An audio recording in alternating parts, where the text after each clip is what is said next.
Contact us to avail the combo offer of General Studies and Public Administration optional with 20% discount. Good morning everyone. Yes, today we are going to have the Hindu analysis of 16th July 2021. Okay, yes, good morning. Let us see which are the important articles. Yes, for mains related and for prelims related, these are the articles from today's The Hindu newspaper. Let us take overview of all these articles first, then we will discuss them one by one. First, ending the impasse. On page number 6 there is one editorial and then there is one explainer on page number 9. Jaishankar and Wang differ on way forward for India-China ties. Okay. The context of both articles is the recent, let's say, meeting between two foreign ministers of India and China on the sidelines of SCO foreign ministers meeting in Dushanbe. Okay, so the context is that one, and it is talking about the how they are having different views on resolving the impasse on LAC standoff that last 1 year we are facing along the LAC. Okay, so from international relations perspective we are going to take input here. Then interference an investigating officer can do without. Very good article by R.K. Raghavan, former CBI director, on page number 6. It relates to let's say interference by judiciary, especially lower judiciary, in investigation process. So such kind of interference, how it impacts the morale of police, along with that how it is against the criminal justice system, criminal justice ethics. All these issues are discussed here from GS2 paper, polity part and governance part. Okay, so generally R.K. Raghavan writes articles from criminal justice system reforms, along with that those issues related to civil servants. Okay, so whenever article is written by R.K. Raghavan, former director of CBI, please do read that from this perspective. Then, why do you need the colonial law of sedition? Chief Justice of India asks government.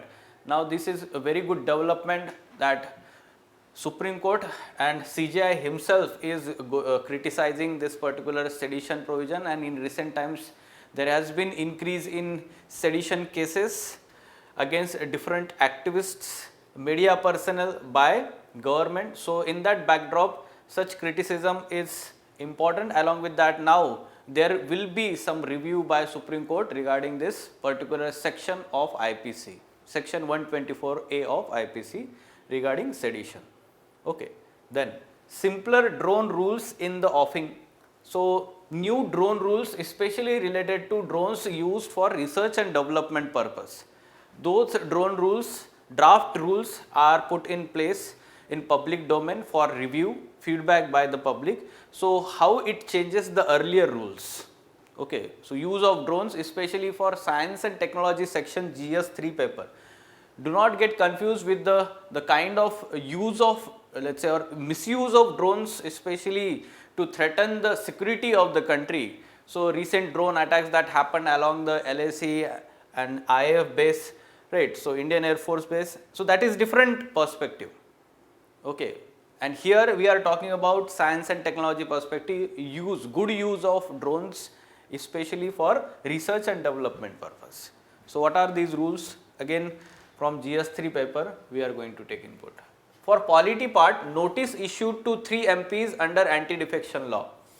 So what is this anti-defection law? Basics about it, let's say, which are the provisions on which a particular elected legislature, MP or MLA can be, let's say, such anti-defection provisions can be invoked against that person.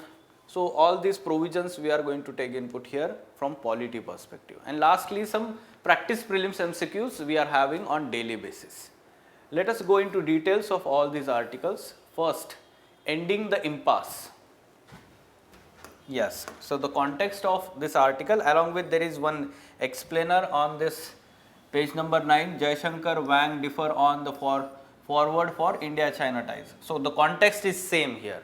For both articles, we have to take input from both articles here. The same issue. So issue is basically India-China bilateral relations, border standoff or LAC standoff since last 1 year, since June 2020. Okay, so yes, a political agreement reached in September 2020. There was, let's say, Galwan conflict last year along LAC that led to death of 20 Indian soldiers. Okay, so after that this issue escalated at different points, not only in Galwan but yes, Pongyang So Lake region, Depsang Plains region, Hot Spring, Gogra Valley, along the LAC in Ladakh region. Okay, so many such, let's say, flashpoints emerged along LAC, and the conflict between India and China, which we can say escalated at that time. Now, in September 2020, in Moscow, there was let's say SCO summit, and on the sidelines of SCO summit, there was meeting of foreign ministers of India and China, and there was a 5-point political agreement between these two countries, agreed for de-escalation and disengagement along the LAC. And from that, February 21, this year we reach some consensus, especially the disengagement and de-escalation at 2 points, that is Galwan and Pongyang So Lake. Galwan and Pongyang So Lake, and both countries agreed that there will be some no patrolling zone along that LAC points. No patrolling zone. So to some extent it helped to disengage and de-escalation at that point. However, its limitations or its effectiveness. So in effectiveness we will say that this has not been implemented or not been successful for complete disengagement and de-escalation. See, two terms are different, you need to understand. Disengagement means there is confrontation of two armies along the LAC. That should be let's say reduced, that confrontation. This is disengagement. And this de-escalation, basically escalation means both countries started to, let's say, increase their manpower and all other, let's say, arms and ammunitions along the border. That is the escalation of the situation. Okay, so de-escalation means reducing all that manpower and other, let's say, defense forces along the LAC. Okay, so disengagement and de-escalation, two important words to be used whenever we talk about the standoff. So this has not been completely successful in different areas, especially when we say that Depsang Plains, Gogra Valley and Hot Springs region. So there is no disengagement and de-escalation along these points. So we can say that this agreement has not been successful and complete disengagement is not there. At present, on the sidelines of this SCO summit in Dushanbe, there was different views of both foreign ministers put forward. For India, Indian external affairs minister has said that unless and until there is complete disengagement and de-escalation, there will not be improvement in cooperation in other spheres of bilateral relations. Okay. So that means he is very clear that this standoff is impacting on the other aspects of bilateral relations between India and China. However, what is the view of Chinese foreign minister? Chinese foreign minister says that we should put that particular LAC standoff or border dispute in its place, and focus should be on improving the economic ties or other ties, bilateral ties in different areas.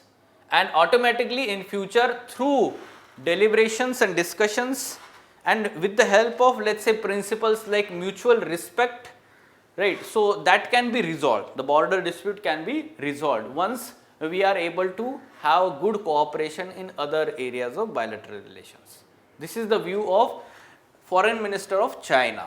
Okay. At the same time, they also disagree on other aspects. For example, our External Affairs Minister clearly said in its statement that the disengagement and de-escalation has not happened along the Gogra Valley region or Depsan Plains, where the foreign minister of China has not mentioned about that, and he says that successful de-escalation and disengagement happened along Galwan and Pongyang So Lake. Only that point is mentioned. Along with that, Chinese foreign minister says that this conflict or standoff is not because of China only. Okay, so this is very clear from Chinese foreign minister that both parties are involved in this standoff. Okay, so our foreign minister explicitly says that such kind of, let's say, engagement and escalation along the standoff, confrontation along the standoff is violation of different agreements between India and China from the past for resolving border dispute. Okay, so these are the disagreements on stands of both sides. Now, in way forward, what we can say here, that unless and until China comes forward and, let's say, have intention to solve, okay, right, intention to resolve dispute, border dispute, this is not going to solve the problem. Okay, so that means unless and until both countries sit on the table and agrees and accepts the ground level situation and then tries to solve it. At present, we are seeing that they are not agreeing on the common terms or ground level situations. Okay, so this is actually the aspect. Second aspect is that despite of sanctions, economic sanctions in last 1 year, there is increasing bilateral trade we are seeing before, let's say, before pandemic levels itself. So though India is trying to, let's say, put China or restrict Chinese investment in India, still because of, let's say, medical supplies in last 1 year due to pandemic, there is growing bilateral trade. There is growing bilateral trade. So on one hand, the government or India is saying that unless and until we resolve this particular border issue, there will not be progress in other areas of bilateral relations. However, there is progress in economic cooperation. There is progress in economic cooperation on ground level. So both leaders or both countries should understand, accept ground level situations and try to solve them, and we can say that in mutual respect and trust. Use these words in your answers: mutual respect and trust. Both countries should show this mutual respect and trust. This is part of our Panchashil, let's say, principles that we adopted after immediately after independence with China. Panchashil principles, our first Prime Minister. So one of the principle is mutual respect and trust. Okay, so in way forward you can mention like this, or in conclusion. Yes, any question regarding this issue? Okay. Now next, interference in an investigating officer can do without. Yes, so the context of this particular article on page number 6, it is talking about the growing interference of judiciary, especially lower courts as well as some of the high courts. They are interfering in the investigation process and asking the investigators to arrest certain person on the suspicion that person has, let's say, committed that crime. Okay, so what are the issues involved? First, you should be aware that Supreme Court has in one of the judgment in June 2021 that High Court cannot tell probe agencies to arrest accused. Okay, so Supreme Court has made it very clear that judiciary cannot interfere in, let's say, investigation process. It affects the investigation process, free and fair investigation process. Other issues you should be aware here, that such kind of court interference in day-to-day investigation is not only undesirable but also not sanctioned by law. Not sanctioned by law. So what are these arguments against such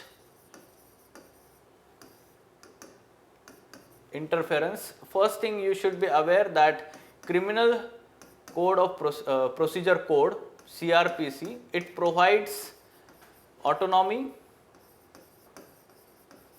and discretion to investigators to arrest or not to arrest a particular person on the basis of proofs available against him. Okay, so there is discretion given to the investigating officers under law itself. Second aspect is that when such interference is done, this affects morale of police officers, affects morale of police officers or investigating officers.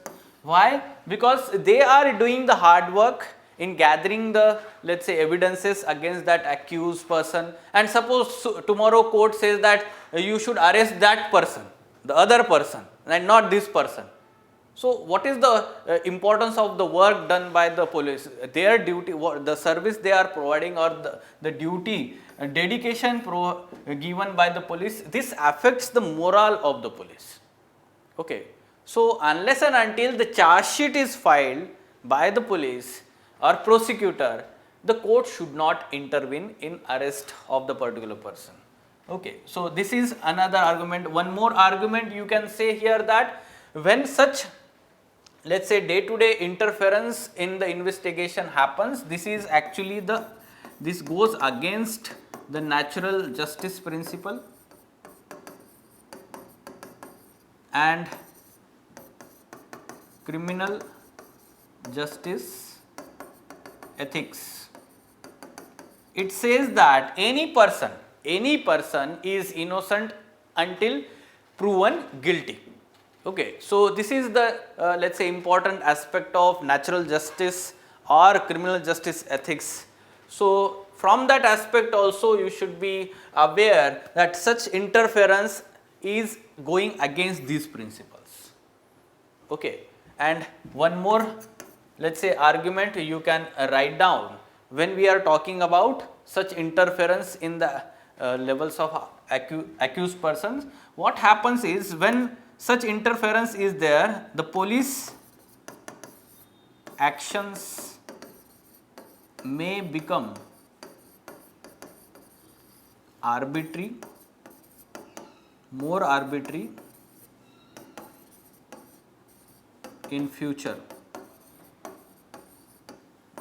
Okay, so yes, why? Because the court is asking to arrest, if the court is asking some other person to arrest in the particular crime, so what will happen is police will try to further have nexus with those accused.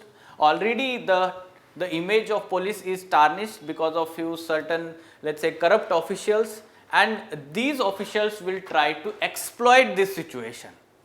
Okay, so this goes against the work done by the honest officials, the morale of the honest officials, that is also affected. So all these arguments should be provided here, and the Supreme Court judgment in June 2021, you should provide that argument also, that Supreme Court has made clear that High Court cannot tell probe agency to arrest the accused. Okay. So this should be the discretion of the investigation agencies. Now we are very much aware that any police, or in a democracy, police is as a part of, let's say, permanent executives, they are held accountable by the political executives, that is the government. Okay. So from that aspect we should be aware that judiciary is not, let's say, part of that accountability system. Judiciary is not part directly of that accountability system. These police officials or investigators, they are directly responsible to their seniors, immediate seniors. At the same time, they are politically accountable to their political masters. Okay. So you should be aware about the hierarchy also. In a democracy, permanent executives are accountable to the political executives, that is civil servants or public servants, they are accountable to the government. Fine? Yes. Any question regarding this issue? The new aspect is discussed in this particular article. In GS2 paper, polity and governance part, you should take input here. Yes, Supreme Court sent strong message to the government, especially regarding the sedition law, section 124A of IPC. So, Chief Justice of India himself has said that sedition is the colonial law, it suppresses freedoms, it was used against Mahatma Gandhi, Lokmanya Tilak. Is this law necessary even after 75 years of independence? Now, Supreme Court has asked government whether it is necessary. Okay. So, to some extent it is also we can say prone to misuse by the government. Along with that, we should be aware this particular statement takes significance. In the background, there is growing or rising public denouncement of central and state law enforcement agencies using the law to silence dissent, muzzle the free expression, and deny bail to jailed activists, journalists, students, civil society members. This is the situation we are experiencing, especially since 2016. There is growing use of this sedition charges against those who are speaking against the government policies, criticizing government policies. Okay. You can give the examples of recent Vinod Dua case, Siddiqui Kappan case, that is also sedition against, or we can say sedition charges against journalists. And then the many such, let us say, activists, they are arrested under the sedition charges, but later on without let us say due to lack of evidences, they are released on the bail by the higher judiciary. Okay, so that means conviction rate in the sedition is very low. Conviction rate in the sedition charges is very low. So this aspect should be you should be aware. Along with that, the previous judgment of Supreme Court, Kedarnath case, remember this, 1962. In this previous judgment, Supreme Court upheld the let us say constitutionality of this sedition charges or section 124A of IPC. Now there is possibility that Supreme Court will review its own judgment. Okay, there is possibility that the Supreme Court will review this old judgment in this particular section, 1962 Kedarnath case judgment. You should be aware about this judgment. In this judgment, Supreme Court upheld the constitutionality of section 124A. So there may be, let us say, introspection and review of this particular judgment of Supreme Court. Fine? Okay. Now, simpler drone rules in offing. Recently, the Aviation Ministry has released draft drone rules 2021 for public consultation. This is for, let us say, the intention is to make the rules user friendly and to encourage drone research and development. Drone research and development. Okay, so what are the let us say changes made in these rules? Number of forms to be filled to seek authorization for use of these drones has been reduced from 25 to 6. Okay. Along with that, while most of the drones will need unique identification number, certificate of airworthiness, remote pilot license for person controlling the drone, no such approval will be required for drones used for research and development by the entities and educational institutions recognized by union and state government. Okay, so for research and development purpose, those drones, they will not require such kind of unique identification number and all those approvals. Unlike previous rules which required drone operators to have principal place of business within India, there are no such restrictions for foreign owned companies registered in India in the new proposed rules. This is also good development. It will help in foreign investment in this particular sector, for especially for research and development. Drones will also not need security clearances before registration or license issuance for this purpose. The Quality Council of India and certification entities authorized by it will issue airworthiness certificates for drones instead of Directorate General of Civil Aviation. In earlier rules, DGCA, Director General of Civil Aviation, was the authority to give such quality or we can say authorization by this agency, but now it is going to be by Quality Council of India. Okay. So, from science and technology perspective, along with that you should be aware that this is also part of governance. Okay. So, these rules are part of governance. This particular sector is being governed through these rules. Okay. Yes. Now, prelims related development, notice issued to 3 MPs under anti-defection. So, recently you know that Sisir Adhikari, Prof.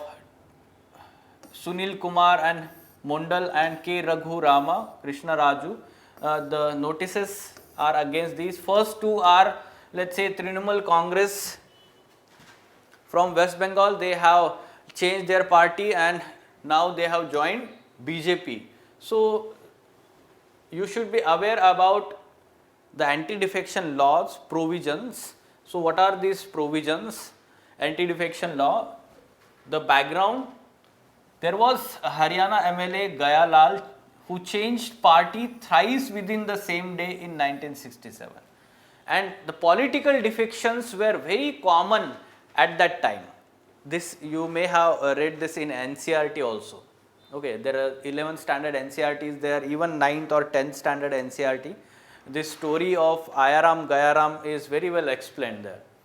Okay, so from that we can understand, especially in state legislatures also at that time, frequent floor crossing, horse trading, this phenomena was very common, and the need was felt to stop these practices, especially in 1985 when Rajiv Gandhi was Prime Minister at that time. So, there was, let us say, 52nd amendment, constitutional amendment 1985.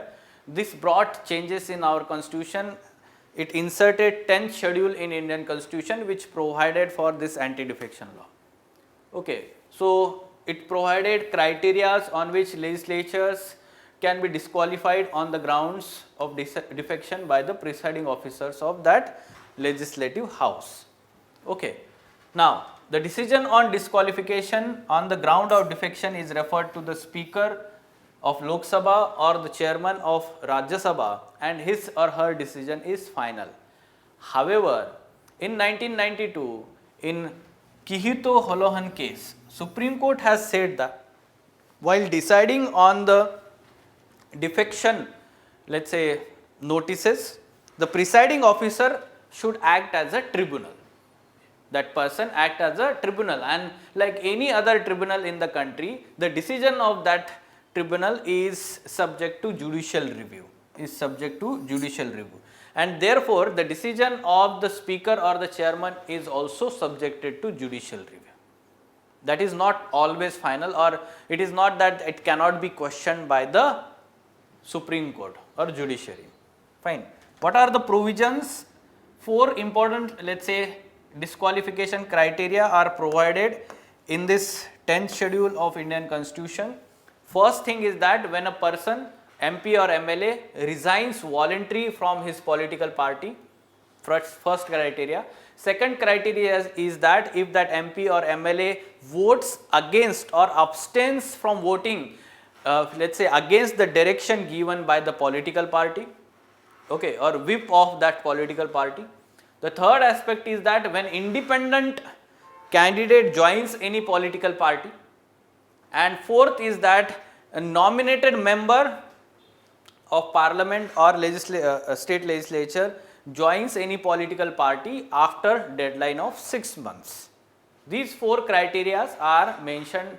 Along with that, there are some exceptions under anti-defection law. In a situation where 2/3 of the legislatures of political party decide to merge into another political party, neither the members who decide to merge nor the ones who stay with the original party will face disqualification under anti-defection. This is exception. Then any person elected as chairman or speaker can resign from the political party and rejoin the party if he demits from that posts. Okay, this is also allowed, and this will not be called as, let us say, defection, political defection. Fine. So, these provisions you should be aware about. Along with that, 91st Constitutional Amendment Act is also related to anti-defection law. So, two important amendment acts, 52nd Constitutional Amendment Act and 91st Constitutional Amendment Act, they are related to anti-defection law. Fine. So, try to solve this MCQ and answer.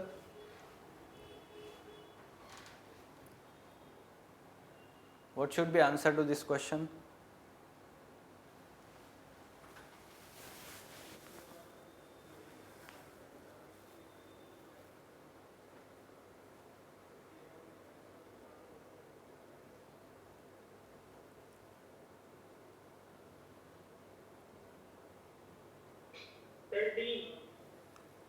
D. D for Delhi. Yes, sir. Other students?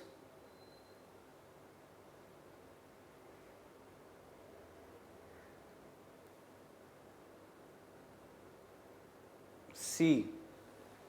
Okay. Okay, let us try to solve this. We are talking about anti-defection law. We have to find the correct statements. First, provisions of anti-defection law are included in 10th schedule of Indian Constitution. This is correct statement, right? It was included. Okay, this ranking should be 1, 2, 3, 4. This is by mistake. Okay. Yes, it was included in the Constitution through 42nd Amendment. No, this is through 52nd Constitutional Amendment Act 1985. Then decisions on the disqualification question on the ground of defection is referred to presiding officer of the House. This is correct statement. And then the decision of the presiding officer cannot be questioned in any court of law. This is incorrect statement, because Supreme Court in Kihito Holon case 1992 has said that it is subjected to judicial review. That means it can be questioned in the court of law.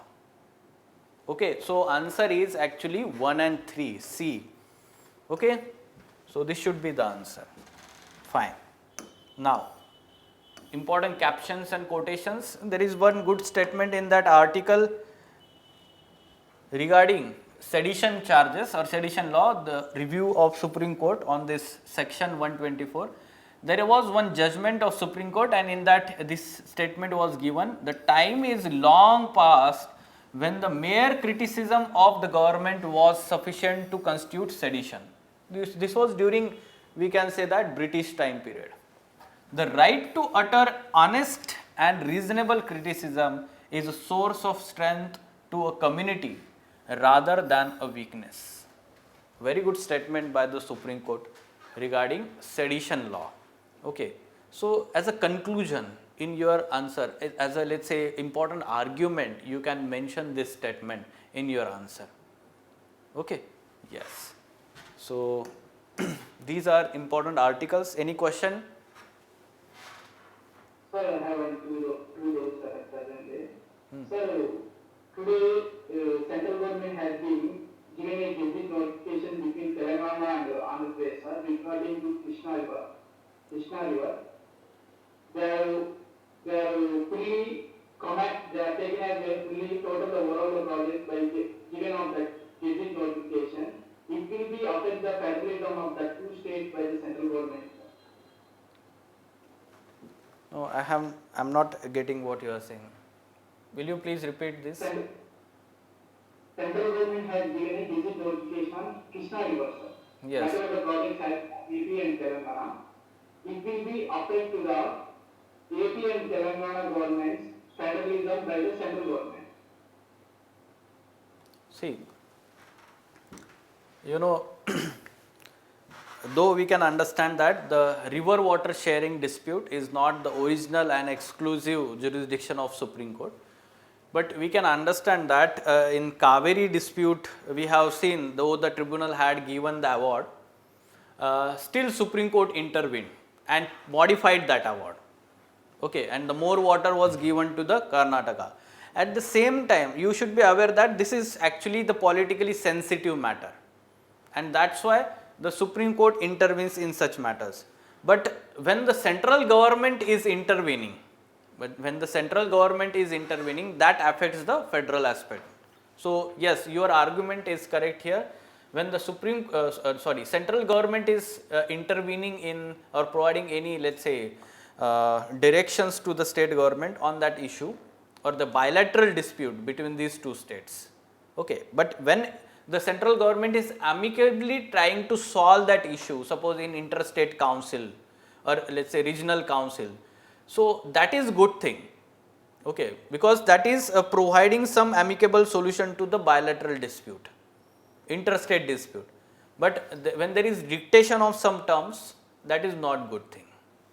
But you should be also aware that if the particular decision is taken and the central government has powers in the union list and that particular subject lies in union list or concurrent list of Indian Constitution, then there is no problem.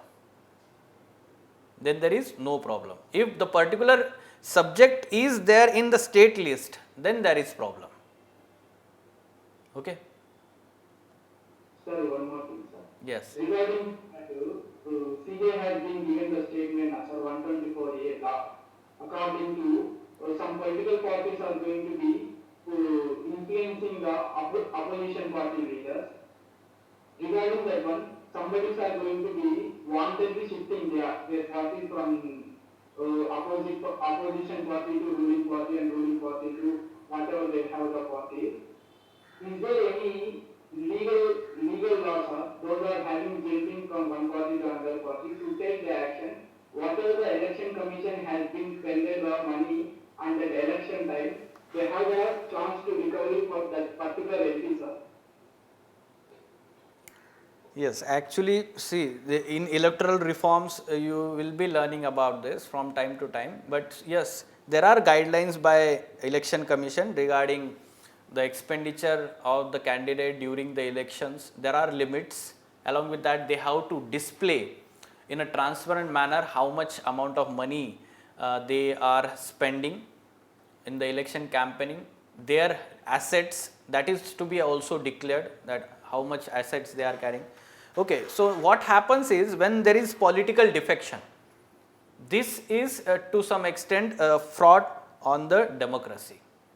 Why? What happens is that particular person is elected from the in the name of that particular political party, and when that person is changing the political party during the term for which he is elected, then means those people who have voted for him, that is actually the trust of that people is breached here, because many people does not vote only looking at the face of that person or the candidate. Most of the people also vote just because of political party. Okay, so name of political party is also important in a democracy, not only the candidate. Okay, so when that particular candidate is changing the political party, this should be, let's say, included in the defection, and 10th schedule has those provisions. But many times, you know, the decisions of the speaker or the presiding officer, they are biased because that person is belonging to ruling party. For example, here the Trinamool Congress is alleging the speaker here that he is not expediting this process of anti-defection against those two MPs who have defected from Trinamool and went to BJP, but speaker belongs to BJP, central government is BJP. So some kind of biased actions are taken. This happens in the state legislature also. Okay, but to some extent judiciary has not intervened directly in these issues. You should be aware, this is actually the political matter, legislature and executive domain of legislature and executive, and judiciary has maintained judicial restraint in that domain. Fine? Okay. Any other question? Okay then, let us stop. We will meet tomorrow at the same time. Thank you. Contact us to avail the combo offer of General Studies and Public Administration optional with 20% discount.